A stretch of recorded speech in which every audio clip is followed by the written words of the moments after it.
Bom dia para você, Elisa. Bom dia para todo mundo que está com a gente aqui no Live CNN. Elisa, se depender das expectativas no meio político, e isso em várias frentes do meio político com as quais eu tive contato, tive conversas no decorrer das últimas semanas, a possibilidade de uma delação de Daniel Worcaro acontecer, ela é bem significativa.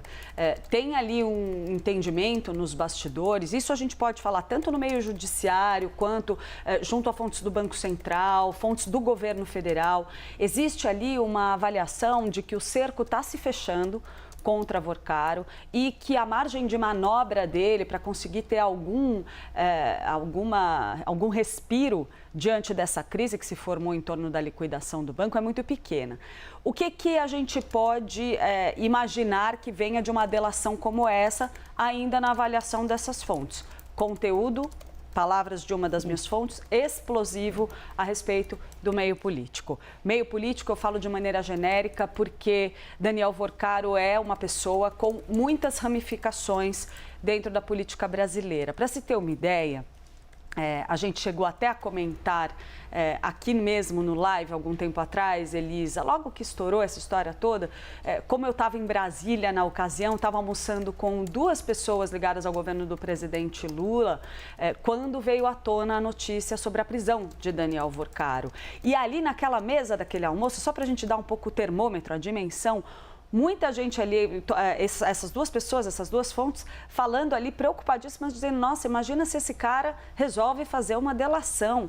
Lembrando que um dos sócios de Daniel Worcaro no Banco Master, que é Augusto Lima, foi casado com Flávia Arruda, que era deputada federal, ex-mulher de José Roberto Arruda e assim por diante. Olha como a gente vai puxando o novelinho para se ter uma ideia de como todas as relações que envolvem o Banco Master apontam para vários setores do meio político. Ele tem relações dentro do Centrão, ele tem relações dentro do governo do PT, ele tem relações dentro de partidos da oposição, ele circulou ativamente junto a muitas figuras que também têm muita influência dentro da política brasileira. Então, esse contexto gera aí esse clima de apreensão em relação a uma possível delação.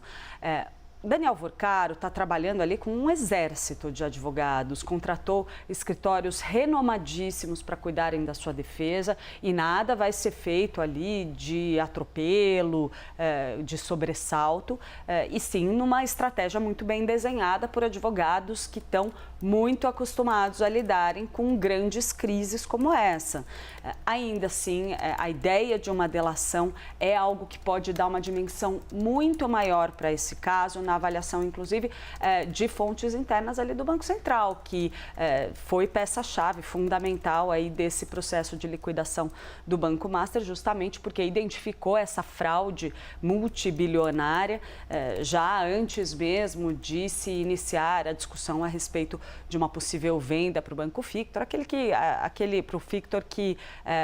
episódio ali que resultou mesmo na prisão de Daniel Worcaro. A gente está falando de algo que se arrasta desde os primórdios da negociação com o BRB. BRB este que também acaba tendo ramificações governamentais, passando pelo governo do Distrito Federal e assim por diante, só para a gente dar alguns exemplos de como uma eventual delação poderia, de fato, ter um efeito muito grande, um impacto muito grande na política nacional. Elisa.